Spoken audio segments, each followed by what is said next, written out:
नहमदुहु व नुसल्ली व नुसल्लिमु अला रसूलिल करीम। अम्मा बाद, औज़ु बिल्लाहि मिनश शैतानिर रजीम।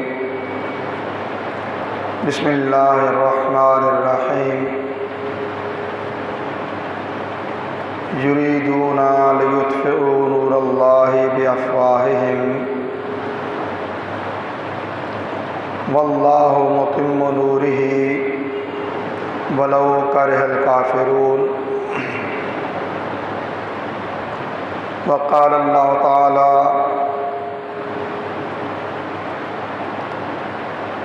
इन्ना नहनु नज़्ज़लना ज़िक्रा व इन्ना लहू लहाफ़िज़ून। वक़ाल अल्लाहु तआला ज़ालिकल किताबु ला रैब फ़ीह हुदल लिल्मुत्तक़ीन। वक़ाल अल्लाहु तआला लकुम दीनुकुम वलिय दीन। सदक़ल्लाहु मौलाना अज़ीम। इन्नल्लाहा व मलाइकतहु युसल्लूना अलन नबी या अय्युहल्लज़ीना आमनू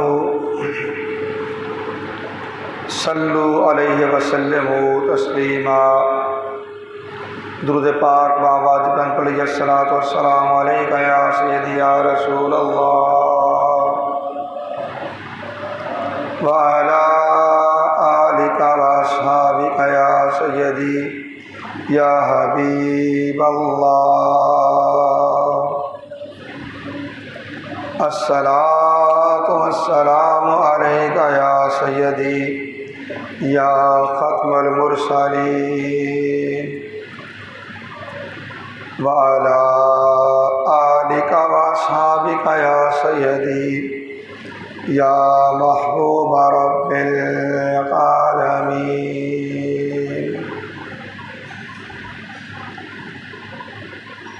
अल्लाह रब्बुल इज़्ज़त की हम्द व सना और उसके प्यारे हबीब हुज़ूर अहमद मुज्तबा मोहम्मद मुस्तफ़ा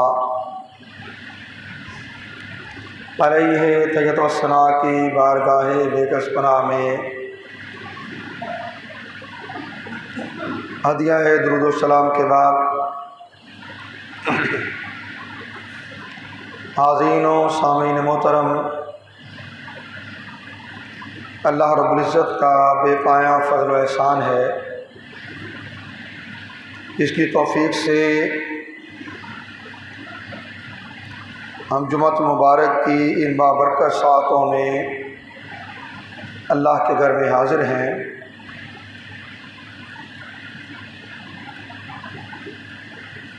अट्ठाईस जून 2023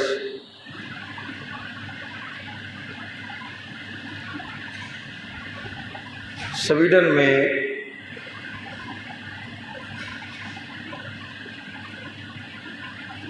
सरकारी मशीनरी की मौजूदगी में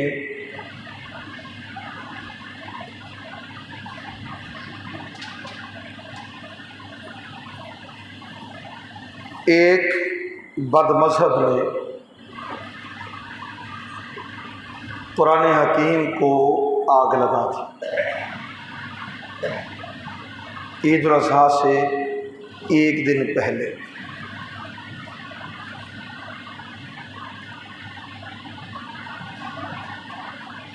और अपनी इस्लामोफोबिया के हवाले से नापाक और नजस सोच का इजहार भी किया। सरकारी मशीनरी वहाँ मौजूद भी है और उसने ये जसारत भी की। तब से आलम इस्लाम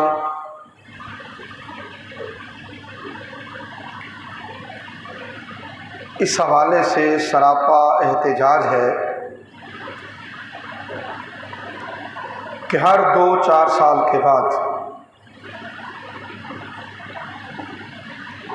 कभी तो पैगंबर इस्लाम सैयदुल अव्वलीन व आखिरीन हुज़ूर अहमद मुज्तबा मोहम्मद मुस्तफ़ा अलैहि तजद्दुस्सना की शान अक़दस में गुस्ताखी का अमल होता है।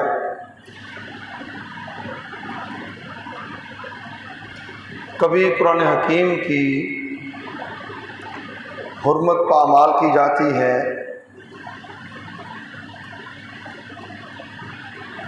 जिससे यकीनन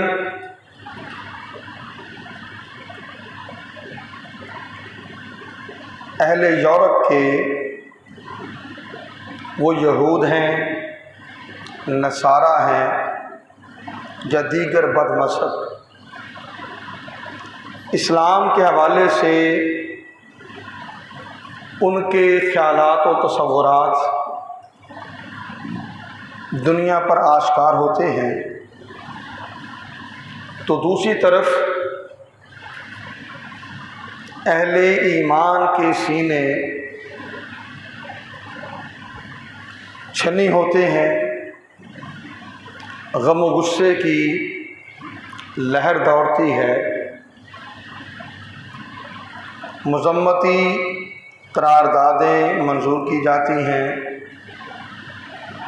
एहतजाज होते हैं,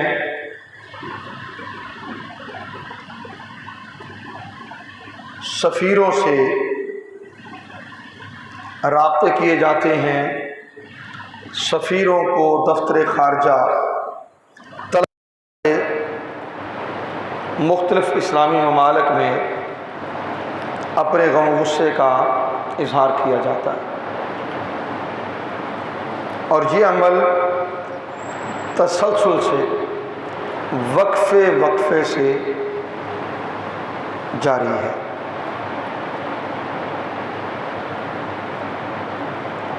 देखना ये है कि क्या उनका ये अमल इंसानी हुकूक के दायरा कार में आता है या आज़ादी राय के दायरा कार में आता है। तो जवाब बड़ा सादा है। अगरचे वो ऐसी नापाक जसारतें बार बार करते चले आ रहे हैं, कभी स्वीडन, कभी हॉलैंड, कभी फ्रांस, कभी डेनमार्क, और फिर पीछे अफ़गानिस्तान में भी जब अमेरिकी फ़ौजें थी उन्होंने भी ये काम किया। एक तसलसल है जो अहले ईमान के हवाले से इंतहा पसंद साबित करने के लिए एक साजिश के तौर पे सिलसिला चल रहा है, और उसके सामने बंद बांधने का कोई भी ठोस इक़दाम ना तो अक़वामे आलम की तरफ से किया जा रहा है और ना ही आलम इस्लाम की तरफ से। समझने की बात यह है कि जहाँ तक ताल्लुक़ है इस बात का कि अल्लाह रब्बुल इज़्ज़त अपने दीन की हिफाजत करने वाला है, अल्लाह रब्बुल इज़्ज़त अपने हबीब अलैहिस्सलाम की अज़मत व शान की हिफाजत करने वाला है, अल्लाह रब्बुल इज़्ज़त अपने हबीब सल्लल्लाहु अलैहि वसल्लम पर नाजिल करदा कलाम कुरान हकीम की हिफाजत करने वाला है, और वो इसे बचाए रखेगा और हमेशा बचाए रखेगा। वहाँ उम्मत मुस्लिमा की भी कोई जिम्मेदारियाँ बनती हैं या नहीं बनती।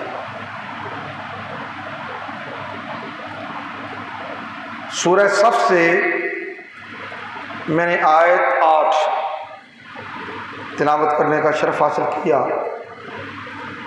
अल्लाह ताला ने उन कुफ़ार मुशरिकीन के अज़ाइम का बयानिया इन अल्फाज में इरशाद फरमाया, युरीदूना लियुत्फ़िहू नूरल्लाहि बिअफ़वाहिहिम। ये काफिर, ये मुशरिक चाहते ये हैं कि अल्लाह के नूर को अपनी फूंकों से बुझा दे, अपनी फूंकों से बुझा दे। ये उनका इरादा है, और जबकि अल्लाह की शान क्या है, वल्लाहु मुतिम्मु नूरिही वलौ करिहल काफिरून। अल्लाह ताला अपने नूर को मुकम्मल फरमाएगा। अल्लाह ताला अपने नूर को मुकम्मल फरमाएगा, अगरचे काफिरों को ये बात नापसंद गुजरे। और फिर रसूल कौनैन सल्लल्लाहु अलैहि वसल्लम की शान अक़दस और फरीज़ा बयान करते हुए इससे मुत्तसिल आयत में फरमाया, हुवल्लज़ी अरसला रसूलहु बिलहुदा व दीनिल हक़ लियुज़हिरहु अलद्दीन कुल्लि वलौ करिहल मुशरिकून। वही अल्लाह है जिसने अपने रसूल को हदायत और दीने हक के साथ मबूस किया, दीने हक देकर भेजा, ताकि वो इस दीने हक को तमाम अदियाने बातिल पर गालिब कर दे। अगरचे मुशरिकों को ये नागवार गुजरे। अल्लाह अपने दीन का मुहाफिज है। अल्लाह अपने हबीब अलैहिस्सलाम का मुहाफिज है। अल्लाह अपने कलाम कुरान हकीम का मुहाफिज है। इन्ना नहनु नज़्ज़लना ज़िक्रा व इन्ना लहू लहाफ़िज़ून। बेशक हमने ही ये जिक्र, ये कुरान नाजिल किया है और हम ही इसकी हिफाजत करने वाले हैं। अब जो चीज़ अल्लाह की हिफाजत में है, जो चीज़ अल्लाह की हिफाजत में है, वो तो महफूज रहेगी। ये जसारतें जो नापाक भी हैं, पलीद भी हैं, नजस भी हैं, क्यों होती हैं? इसके पीछे एक सोच है। अहले ईमान को बार बार परेशान करना, अहले ईमान की कैफियत का दुनिया में तमाशा बनाना, इन्हें जलीलो रुसवा करना, उंगली लगाकर पूरे आलम इस्लाम में एक आग भड़का देना, ताकि मुसलमान के रद्दे अमल को देखकर हमला किया जा सके दीने इस्लाम पर, दीने इस्लाम के पुरअमन चेहरे पर,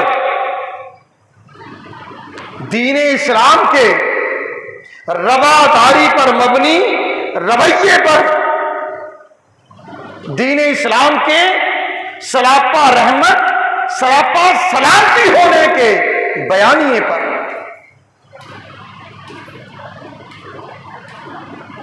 ये हमला किया जाता है और मुसलमान, अफसोस की बात है, ताहाल जब से होश संभाला है वक्तन फ़वक्तन ये मामलात मुख्तलिफ इलाकों से, मुख्तलिफ खित्तों से होते आ रहे हैं और हो रहे हैं। और उसके जवाब में मुज़म्मती करारदाद, मुज़म्मती याददाश्त, एहतजाजी मुज़ाहरे और एहतजाजी मुज़ाहरों में अपनी ही रियासत, अपनी ही मुल्क की अमलाक का नुकसान, टायर जलाना, आग लगाना, अपनी ही पहले से आलूदा फ़िज़ा को और आलूदा करना ताकि सांस लेना भी दोबर हो जाए। गोया उनका ये करना तो उनकी नापाक जसारतें हैं, उनकी बुरी सोच की अक्कास हैं, मगर हमारा रद्द अमल, हमारी जिम्मेदारियां इस हवाले से इतना अरसा बीत जाने के बावजूद हवा में होती हैं, ठोस बुनियादों पर पूरे आलम इस्लाम में कुछ नहीं होता। और यूएन वो तो पहले से अमरीकी लौंडी का किरदार अदा करती है, जब से बना 1945 से यूएन का किरदार हमेशा अमरीकी तहफ़्फ़ुज़ात, उसके बाद वो 5 जो वीटो ममालिक हैं उनके तहफ़्फ़ुज़ात का ख्याल करता है यूएन, और उन्हीं के तहफ़्फ़ुज़ात को पेशे नज़र रखते हुए अगर कहीं से कोई आवाज़ा उठता है तो पंजाबी में कहते हैं घोंघलुओं से मट्टी झाड़ना, ये काम वो करते हैं। मगर OIC, organisation of Islamic countries, वो क्या करती है? वो भी अगरचे है तो इस्लामी ममालिक के नुमाइंदों पर मुश्तमिल, मगर वो भी बड़े अफसोस से कहना पड़ता है आज तक किसी एक मसले पर भी उम्मत मुस्लिमा के मफादात का तहफ़्फ़ुज़ नहीं कर सके।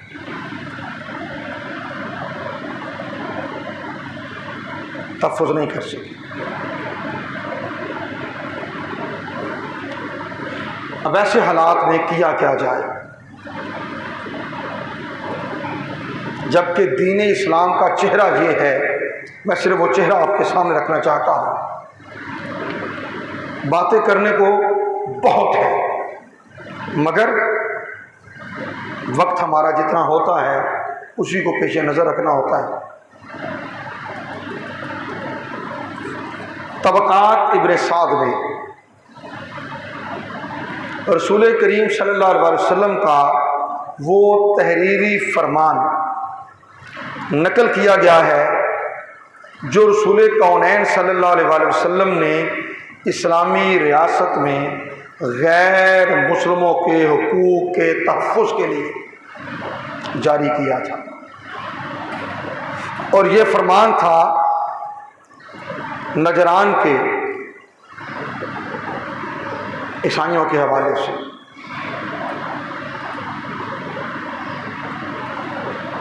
और अल्लाह के नबी सल्लल्लाहु अलैहि वसल्लम ने उन्हें ज़मानत दी थी और ये कलिमात अपने उस ज़मानती एलामिये में, ज़मानती फरमान में अल्लाह के नबी सल्लल्लाहु अलैहि वसल्लम जारी फरमाए थे। अल्लाह और उसके रसूल मोहम्मद सल्लल्लाहु अलैहि वसल्लम अहले नजरान के ईसाई हैं और उनके हलीफों के लिए उनके खून, उनकी जानों, उनके मज़हब, उनकी ज़मीनों, उनके अमवाल, उनके राहिबों और पादरियों, उनके मौजूद और गैर मौजूद अफराद, उनके मवेशियों और काफ़िलों और उनके इस्तिहान मजहबी ठिकाने उनके जामिन और जिम्मेदार हैं। जिस दीन पर वो हैं इससे उनको नहीं फेरा जाएगा। इनके हुकूक और इनकी इबादत गाहों के हुकूक में कोई तब्दीली ना की जाएगी। ना किसी पादरी को, ना किसी राहिब को, ना किसी सरदार को और ना किसी इबादत गाह के खादम को, खा उसका ओहदा मामूली हो या बड़ा, उससे नहीं हटाया जाएगा और उनको कोई खौफ व खतरा ना होगा। कोई खौफ व खतरा ना होगा। ये जमानत अल्लाह के नबी सल्लल्लाहु अलैहि वसल्लम नजरान के ईसाइयों को दे रहे हैं। और फिर मोजम अल कबीर इमाम तबरानी अल्लाह के नबी सल्लल्लाहु अलैहि वसल्लम का एक फरमान वो नकल करते हैं कि रसूल कौनैन सल्लल्लाहु अलैहि वसल्लम फरमाया, आला व इन्नी उहर्रिमु अलैकुम अमवाल मुआहिदीन बिगैरि हक़्क़िहा। खबरदार, तुम पर गैर मुस्लिम अक़लियतों के अमवाल पर ना हक कब्जा करना हराम करता हूं। ना कब्जा करना हराम करता हूं।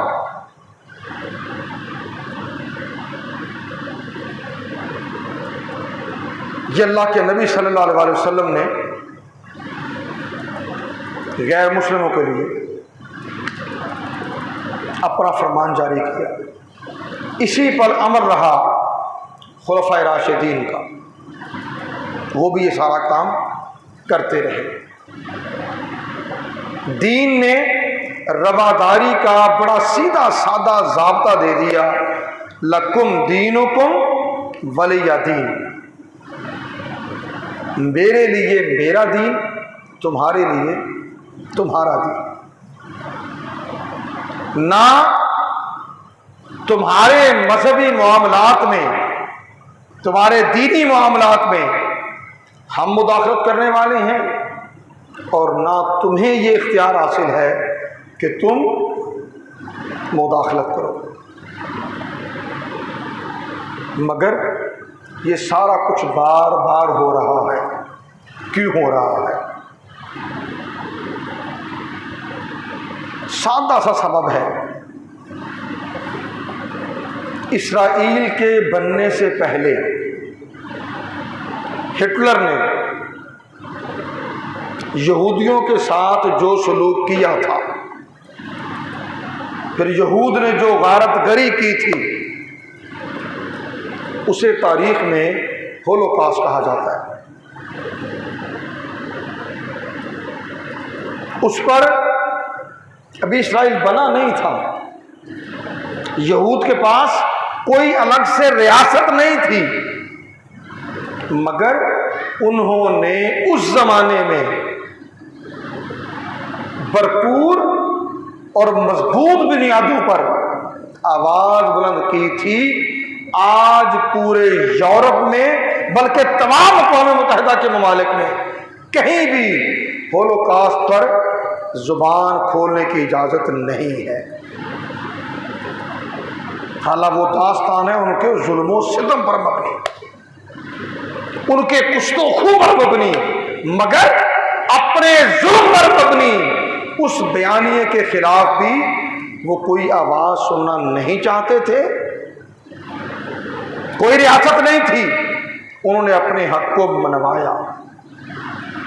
आज आलम इस्लाम की 62 रियासतें हैं, 62 ममालिक हैं, मगर बार बार ये जसारतें हो रही हैं। क्यों?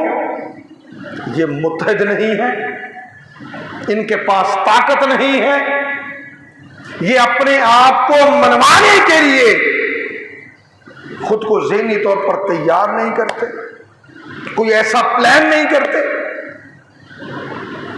जरूरत है आलम इस्लाम के सरबराहान इस हवाले से कोई ऐसा मौसर और ठोस इक़दाम करें कि जिन ममालिक से बार बार ऐसी जसारतें होती हैं उनका नातिका बंद हो सके। वो सफारती बाइकॉट है, वो मुआशी बाइकॉट है, वो बैनुल अक़वामी सतह पर अपने हक में राय आमा के हमवार करने का काम है। ये जिम्मेदारी है सरबराहान रियासत की कि वो ये करें। और इस हवाले से जहां बाकी सारे इक़दामात हैं वहां ठोस बुनियादों पर कदम उठाने की जरूरत है। आलमी अदालत इंसाफ है, यूएनओ के अंदर है, मगर वजूद तो है। और उस आलमी अदालत इंसाफ में सिर्फ ममालिक अपने इस्तेहकाक के लिए कोई रिट दायर कर सकते हैं, कोई मुकदमा दायर कर सकते हैं, और वो मुकदमा दायर करके अपने वकील खड़े करके मुकदमा जीत कर अपने हक में कानून साजी करवा सकते हैं। अब बार बार के ये मामलात तकाजा करते हैं कि ऐसा कदम उठाया जाए। आखिर कब तक उम्मत मुसलमा फकत एहतजाज एहतजाज एहतजाज मुजम्मत, जिसकी कोई हैसियत नहीं। अगर हैसियत हो तो माना जाए। वो समझे पंजाबी में कहते हैं तीली लगाते हैं और आलम इस्लाम का तमाशा देखते हैं, और शायद अपनी मजलिसों में वो हंसते भी हों। देखा इतना सा काम किया था, देखो पूरे आलम इस्लाम में आग लग गई है।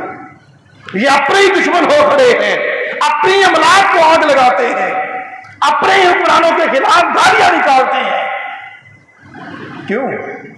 क्योंकि हुक्मरान दीनी हमीयत गैरत जिम्मेदारी का मुजाहरा नहीं करते, सो अवाम उन्हीं के खिलाफ उठ खड़ी होती। सो चाहिए क्या? ओआईसी जो तमाम ममालिक इस्लामिया की नुमाइंदा ऑर्गेनाइजेशन है, या 60-62 मुस्लिम ममालिक उनके सरबराहों में से कोई आलमी अदालत इंसाफ में तहफ़्फ़ुज़ नामूस रिसालत, तहफ़्फ़ुज़ हुर्मत कुरान, तहफ़्फ़ुज़ात मुक़द्दसात मज़ाहिब आलम, उसके हवाले से अपनी पिटीशन दायर करें, अपना मुकदमा दायर करें। रह गई बात कि कौन उस मुकदमे को लड़ेगा, तो उसके लिए अरसा हो गया सय्यदी शेखुल इस्लाम डॉक्टर मोहम्मद ताहिर कादरी, वो तमाम सरबराहान आलम इस्लाम उनको पेशकश कर चुके हैं इस चीज के इजहार के साथ कि अगर कोई फर्द ये मुकदमा दायर कर सकता तो कभी ताखीर ना की जाती। मगर आलमी अदालत इंसाफ का ज़ाब्ता ये है कि कोई मुल्क, कोई सरबराह रियासत वहां मुकदमा दायर कर सकता है, तो कोई तो उठे जो फकत मुकदमा दायर करे। आपने कहा बहसीयत वकील मैं इस केस को लेने को तैयार हूं और मैं ये मुकदमा आलमी अदालत इंसाफ में लड़ूंगा, जीतूंगा और आलम इस्लाम को तोहफे के तौर पे दूंगा। आज आलम इस्लाम और आलम कुफर भी डॉक्टर ताहिर कादरी की असलाहियों से नावाकिफ नहीं है, जानता है, मगर कोई तो उठे, कोई रियासत, कोई सरबराह रियासत इतनी हिम्मत तो करे ना, या फकत मुजम्मत। अगर ये मुजम्मत तो आज ये हुआ है, कल और कुछ हो जाएगा। पहले हमने एक रोज वो यौम इश्क़ रसूल मनाया था, वो 10 साल हो गए। आज यौम हुर्मत कुरान मना रहे हैं, यौम अज़मत कुरान मना रहे हैं, अपनी मोहब्बत का इजहार करने के लिए, अपने जज्बात का इजहार करने के लिए। क्या कोई साहिब ईमान अपने नबी से मोहब्बत या अपनी किताब से मोहब्बत, इस हवाले से कोई कंप्रोमाइज़ कर सकता है? हरगिज़ नहीं। इमाम शाफ़ी रहमतुल्लाह ताला अलैह से एक मर्तबा किसी ने यह कहा कि अगर कोई रसूल कौनैन सल्लल्लाहु अलैहि वसल्लम की शान में गुस्ताखी कर जाता है तो क्या हो सकता है? कहा मुसलमानों को उसके खिलाफ इक़दाम करना चाहिए। नहीं करते तो फरमाया इन्हें मर जाना चाहिए, इन्हें मर जाना चाहिए जो अपने नबी के नामूस की हिफाजत नहीं कर सकते। अगर कितने अफसोस की बात, 1.5-2 अरब मुसलमान और उनके सरबराहों में से कोई भी ऐसा नहीं जो अपने पैगंबर, अपनी किताब, उसका मुकदमा ही अदालत इंसाफ में, आलमी अदालत इंसाफ में दायर कर सके। ज़रूरत है कि इन चीज़ों पर गौर भी किया जाए और ठोस बुनियादों पर ऐसे इक़दामात उठाए जाएं कि ये सारे रास्ते मसदूद हों और आइंदा कहीं से ऐसी जुर्रत और जसारत ना हो जो मुसलमानों के सीनों को जलाने वाली, जो अहले ईमान के दिलों में बेतमिनानी, बेसुकूनी पैदा करने वाली हो, जिससे आलम इस्लाम में बदअमनी हो और अमन व अमान का मसला पैदा हो। अल्लाह ताला हमें सोचने, समझने और ठोस बुनियादों पर इक़दाम करने की तौफ़ीक़ अता करे। वमा अलैना इल्लल बलाग।